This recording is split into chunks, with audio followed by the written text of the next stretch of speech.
नमस्कार, मैं शिवानी और आप देख रहे हैं वीकेबी न्यूज की खास पेशकश देश विदेश प्रदेश। तो आइए मेरे साथ चलते हैं इस खास पेशकश में। कोरोना की तीसरी लहर की आशंका और मंदिरों को खोलने के लिए भाजपा का शंखनाद। प्रदेश की सरकार पसोपेश में है। अगर हाँ करती है तो कोरोना संक्रमण बढ़ाने का इल्जाम सिर पर आएगा और ना कहती है तो भाजपा हिंदूवादी ताकतों को भड़काने में कामयाब हो सकती है। उसके सामने दिक्कत यह है कि राज ठाकरे की मनसे ने भी भाजपा की तरह अपने अंदाज में सरकार के फैसले का विरोध किया है। पाबंदियों के बावजूद मनसे दही हांडी का आयोजन करने की जिद पर अड़ी है। इसके अलावा ईडी जांच को लेकर भी प्रदेश में घमासान मचा है। इस मामले में अघाड़ी के नेता केंद्र पर हमलावर है। संजय राउत सरीखे नेता ईडी के नोटिस को ईडी का प्रेम पत्र कहते फिर रहे हैं। मतलब प्रदेश में कुल मिलाकर स्थिति यह है, विपक्षी दल ठाकरे सरकार के पीछे पड़े हैं तो प्रदेश की सरकार केंद्र की तरफ उंगली उठा रही है। इससे अलग दो राहत भरे मामले भी चर्चा में हैं। एक तरफ राष्ट्रीय जांच एजेंसी की विशेष अदालत ने बर्खास्त पुलिस अधिकारी सचिन वाझे को अपने हृदय संबंधी बीमारी का इलाज निजी अस्पताल में कराने की अनुमति दे दी है, तो दूसरी तरफ राज्य के खाद्य नागरिक आपूर्ति व ग्राहक संरक्षण विभाग ने राशन दुकानदार की मृत्यु के बाद संबंधित लाइसेंस उसके वारिस के नाम पर होने तक उस दुकान के राशन कार्ड धारकों को पास के दुकान के अस्थायी तौर पर जोड़ने का फैसला लिया है। तो आइए इन 5 खबरों को विस्तार से जानते हैं और समझते हैं कि प्रदेश में कहाँ क्या खिचड़ी पक रही है। भाजपा के साथ साथ अब महाराष्ट्र नवनिर्माण सेना ने भी हिंदुत्व के मामले पर शिवसेना को घेरना शुरू कर दिया है। राज्य सरकार ने कोरोना संक्रमण फैलने के डर से राज्य सरकार ने पिछले साल की तरह इस साल भी दही हांडी उत्सव की इजाजत नहीं दी है।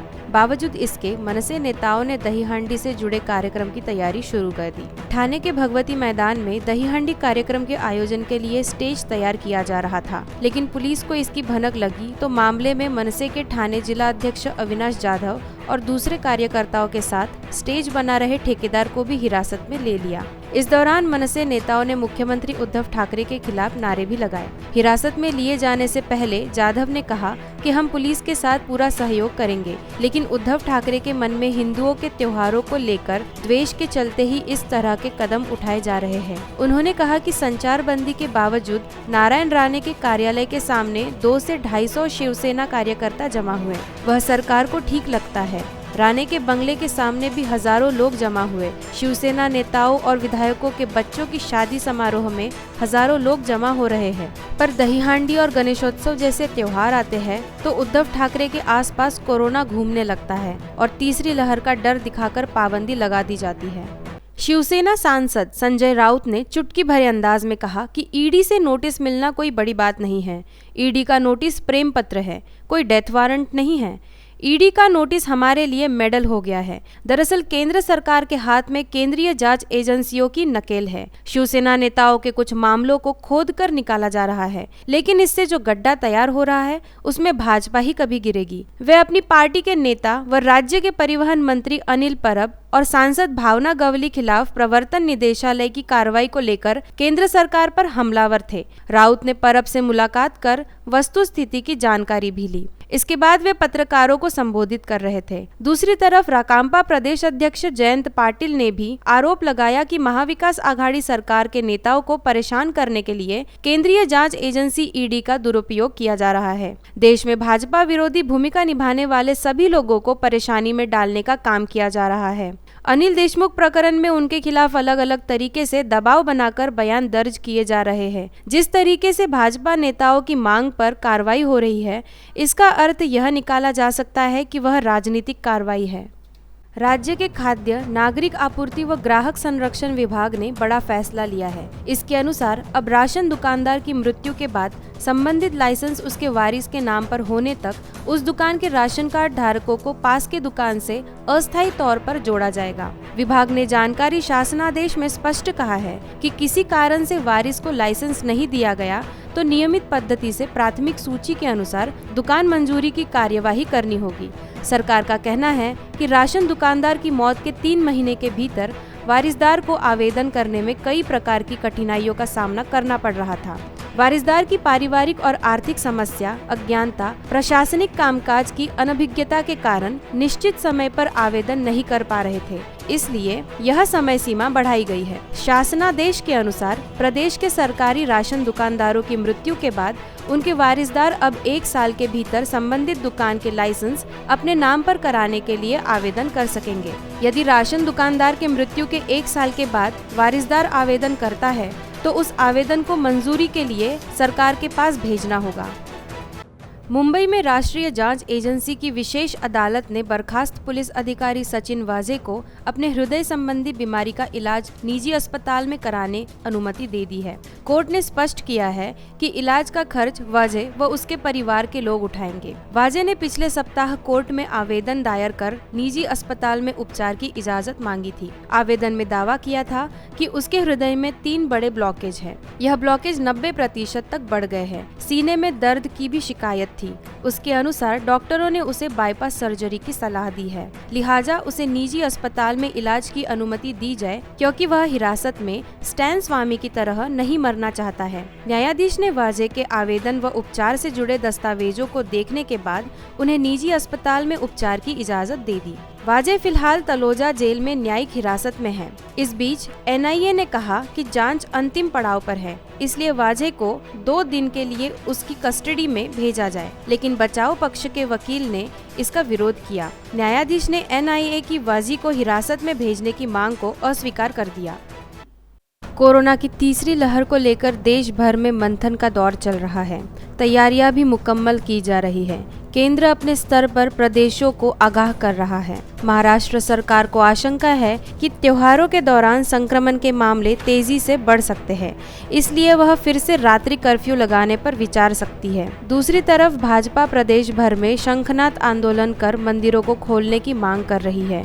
उसका कहना है कि लोगों के सामने भूखमरी की स्थिति पैदा हो गई है। जब मंदिरालय खुल सकते हैं तो देवालयों पर बंदिश क्यों? मगर राज्य के स्वास्थ्य मंत्री राजेश टोपे इसे सिरे से खारिज कर रहे हैं। उनका कहना है कि केरल में ओणम त्योहार के बाद ही कोरोना संक्रमण के मामले में तेजी से बढ़े हैं। खुद मैंने केरल के स्वास्थ्य मंत्री से चर्चा की थी, इसलिए त्योहार को लेकर सतर्कता जरूरी है। इसको लेकर केंद्र सरकार ने भी पाबंदी लगाने की सूचना दी है। टोपे के अनुसार केंद्र सरकार ने महाराष्ट्र सरकार को निर्देश दिए हैं कि अधिक संक्रमण वाले इलाकों में रात्रि कर्फ्यू पर विचार करें। इस बारे में अंतिम फैसला कोरोना को लेकर गठित टास्क फोर्स की बैठक में लिया जाएगा। इसके बाद इस बारे में मुख्यमंत्री उद्धव ठाकरे फैसला लेंगे। देश के सुप्रीम कोर्ट ने नया इतिहास रचा है। सुप्रीम कोर्ट के इतिहास में यह पहला मौका है जब 9 जजों को एक साथ शपथ दिलाई गई। दूसरी तरफ सेंसेक्स ने भी इतिहास रच दिया है।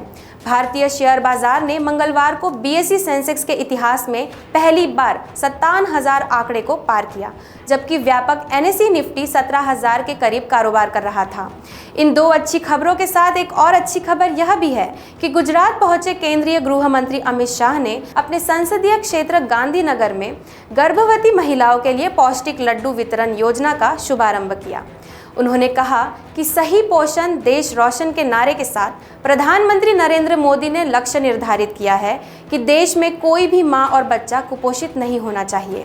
पर महाराष्ट्र में बेहद चौंका देने वाली घटना सामने आई है, जहां अतिक्रमण हटाने के लिए दस्ते के साथ रवाना हुई महिला अधिकारी पर अवैध फेरी वालों ने हमला बोल दिया। हमले में महिला अधिकारी के 2 उंगलियां कट गई हैं। इसके अलावा परेशान करने वाली जानकारी यह भी है कि जम्मू कश्मीर से 60 युवा गायब हो गए हैं। आशंका जताई जा रही है कि ये किसी आतंकी संगठन या फिर तालिबान से ही जुड़ गए हैं। आइए इन खबरों को विस्तार से जानते हैं। 9 नए न्यायाधीशों ने मंगलवार को उच्चतम न्यायालय के न्यायाधीशों के रूप में शपथ ली। भारत के मुख्य न्यायाधीश एन.वी. रमन्ना ने नए न्यायाधीशों को शपथ दिलाई। सुप्रीम कोर्ट के इतिहास में ये पहला मौका है जब 9 जजों को एक साथ शपथ दिलाई गई। इसके साथ ही सुप्रीम कोर्ट में नए जजों की नियुक्ति को लेकर 21 माह से जारी गतिरोध खत्म हो गया। इस गतिरोध के कारण ही 2019 के बाद से एक भी नए जज की नियुक्ति शीर्ष कोर्ट में नहीं हो सकी थी।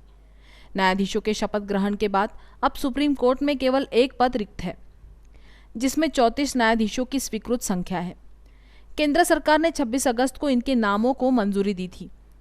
नए 9 न्यायाधीश हैं justice A.S. Oka, justice Vikram Nath, justice J.K. Maheshwari, न्यायमूर्ति Hima Kohli, justice B.V. Nagarathna, justice CT Ravi Kumar, justice MM Sundresh, justice Bela Trivedi और वरिष्ठ एडवोकेट PS नरसिम्हा शामिल हैं।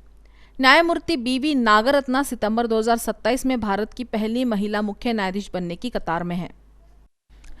भारतीय शेयर बाजार ने मंगलवार को BSE सेंसेक्स के इतिहास में पहली बार 57,000 आंकड़े को पार किया, जबकि व्यापक NSE निफ्टी 17,000 के करीब कारोबार कर रहा था। पहली बार सेंसेक्स ने 57,124.78 के रिकॉर्ड उच्च स्तर को छुआ है और नेशनल स्टॉक एक्सचेंज पर निफ्टी 50 से 16,995.55 अंक के करीब पहुंच गया। हालांकि सूचकांकों ने शुरुआती बढ़त में कटौती की है।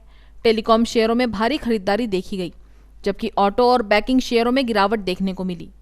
सुबह करीब 10 बजे सेंसेक्स 56,937.21 पर कारोबार कर रहा था, जो अपने पिछले बंद 56,889.76 अंक से 47.45 अंक या 0.8% से ज्यादा था।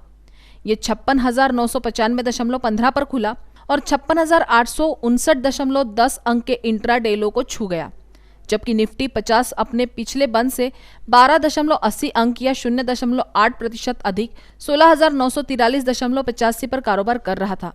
सेंसेक्स में सबसे अधिक 1% से ज्यादा की तेजी भारती एयरटेल में दर्ज की गई। गुजरात पहुंचे केंद्रीय गृह मंत्री अमित शाह ने अपने संसदीय क्षेत्र गांधीनगर में गर्भवती महिलाओं के लिए पौष्टिक लड्डू वितरण योजना का शुभारंभ किया। शाह ने कहा कि कोई भी देश तब तक आगे नहीं बढ़ सकता जब तक बच्चे और गर्भवती मां पूरी तरह से स्वस्थ नहीं हो जाते। आज से हर महीने स्वयंसेवी संगठनों की मदद से गांधीनगर की 7,000 से ज्यादा गर्भवती महिलाओं को 15 पौष्टिक लड्डू दिए जाएंगे, ताकि उन्हें अपने बच्चों के जन्म तक उचित पोषण मिल सके। शाह ने कहा कि ये योजना गर्भवती माताओं और उनके बच्चों के अच्छे स्वास्थ्य के पोषण में फायदेमंद साबित होगी। शाह ने कहा कि सही पोषण देश रोशन के नारे के साथ प्रधानमंत्री नरेंद्र मोदी ने लक्ष्य निर्धारित किया है कि देश में कोई भी मां और बच्चा कुपोषित नहीं होना चाहिए। देश अपनी आजादी के 75वें वर्ष में पहुंच गया है। मोदी जी का ये अभियान आज एक जन आंदोलन बन गया है। महाराष्ट्र में बेहद चौंका देने वाली घटना सामने आई है, जहां अतिक्रमण हटाने के लिए दस्ते के साथ रवाना हुई महिला अधिकारी पर अवैध फेरीवालों ने हमला बोल दिया। मामला ठाणे शहर के कासरवाड़ी का है, जहां ठाणे म्यूनिसिपल कॉर्पोरेशन के अधिकारी को भी अतिक्रमणकारियों ने नहीं बख्शा। खबर के मुताबिक महिला अधिकारी कल्पिता पिंपले और अवैध फेरीवालों के बीच यहां जमकर बहस हो गई। इसी दौरान एक सब्जी वाले ने पिंपले और अन्य महानगर पालिका कर्मियों पर हमला कर दिया। सब्जी विक्रेता के हमले में महिला अधिकारी की 2 उंगलियां कट गई। उनके बॉडीगार्ड की भी 1 उंगली कट गई है। महिला अधिकारी का खून बहता देख अवैध फेरी वाले वहां से फरार हो गए। महिला अधिकारी को आनन फानन में अस्पताल ले जाया गया। पिंपले ठाणे म्यूनिसिपल कॉर्पोरेशन में अतिरिक्त महानगर पालिका अधिकारी है। आरोपी फेरी वाले अमरजीत यादव को पुलिस ने गिरफ्तार कर लिया है। अस्पताल के अधिकारियों के अनुसार महिला की तबीयत स्थिर है। पिंपले को ठाणे के जुपिटर अस्पताल में भर्ती कराया गया है। डॉक्टरों का कहना है कि अस्पताल में उंगलियां जोड़ने के लिए ऑपरेशन किया जाएगा। अफगानिस्तान में तालिबान के कब्जे के बाद अब जम्मू कश्मीर में भी चिंताएं बढ़ गई हैं। एजेंसियों का कहना है कि कम से कम 6 आतंकी समूहों ने बीते कुछ दिनों में जम्मू कश्मीर में घुसपैठ की है, जिनका टारगेट कुछ बड़े प्रतिष्ठान या लोग हो सकते हैं। एजेंसियों के मुताबिक ऐसे 25 से 30 आतंकी हैं, जिनकी पड़ताल एजेंसियां कर रही है। इसके अलावा जम्मू कश्मीर से 60 युवाओं के गायब होने से भी सुरक्षा बलों और एजेंसियों की नींद उड़ गई है। ये लोग बीते कुछ महीनों में गायब हुए हैं और इन्हें लेकर आशंका जताई जा रही है कि ये किसी आतंकी संगठन या फिर तालिबान से ही जुड़ गए हैं।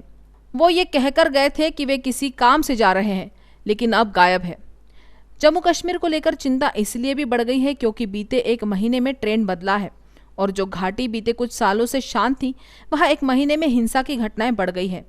इसे अफगानिस्तान में तालिबान का राज स्थापित होने से भी जोड़कर देखा जा रहा है।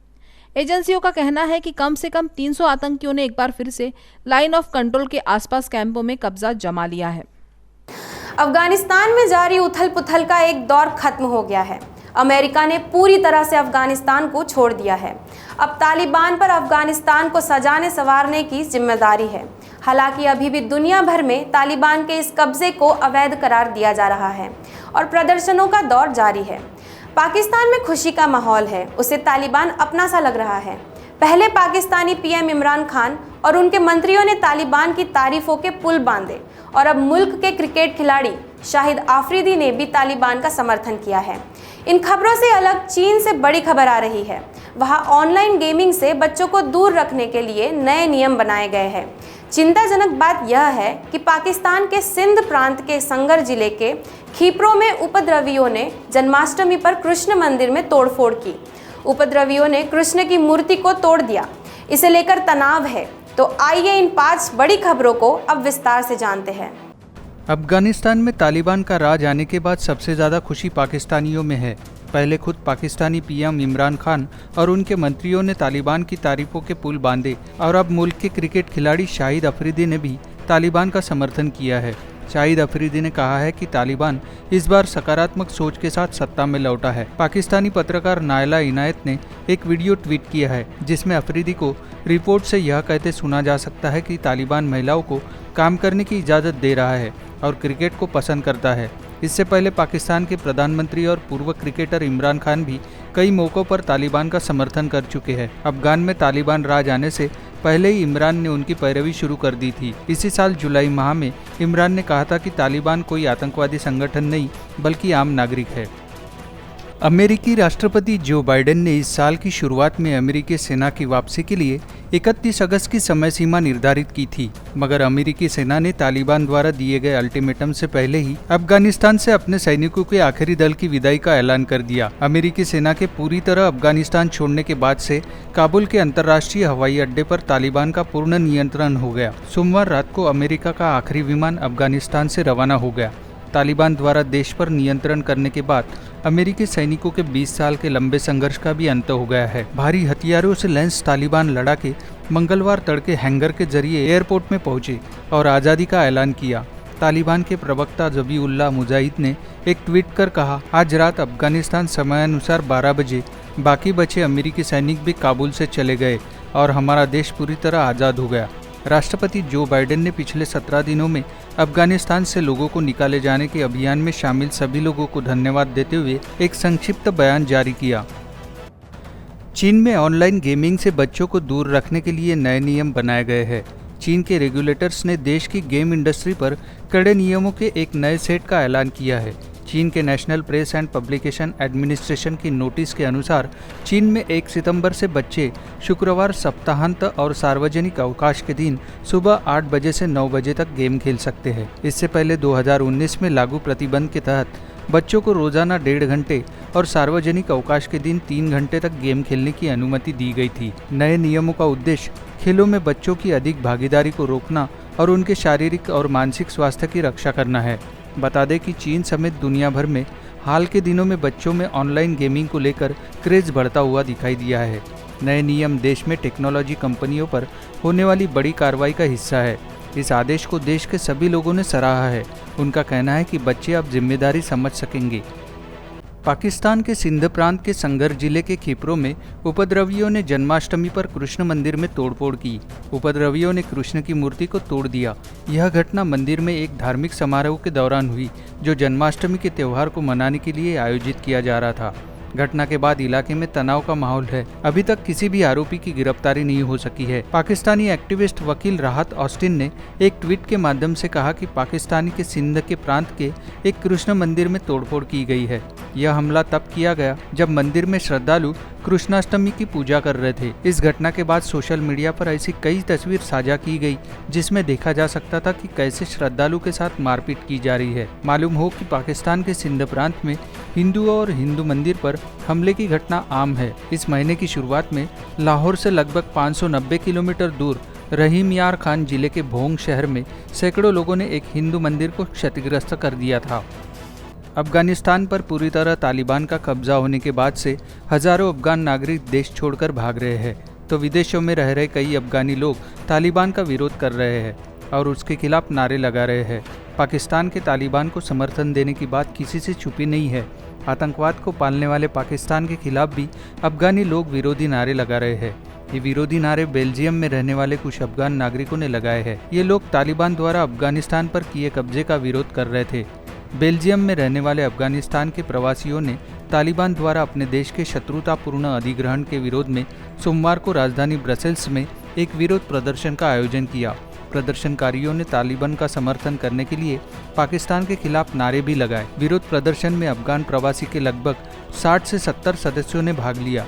कुछ प्रदर्शनकारियों को सेना की लड़ाकू वर्दी पहने देखा गया। लगभग 800 प्रदर्शनकारियों ने ग्रीक संसद के सामने विरोध प्रदर्शन किया और अफगानिस्तान में बिगड़ते हालात के लिए पाकिस्तान को जिम्मेदार ठहराया।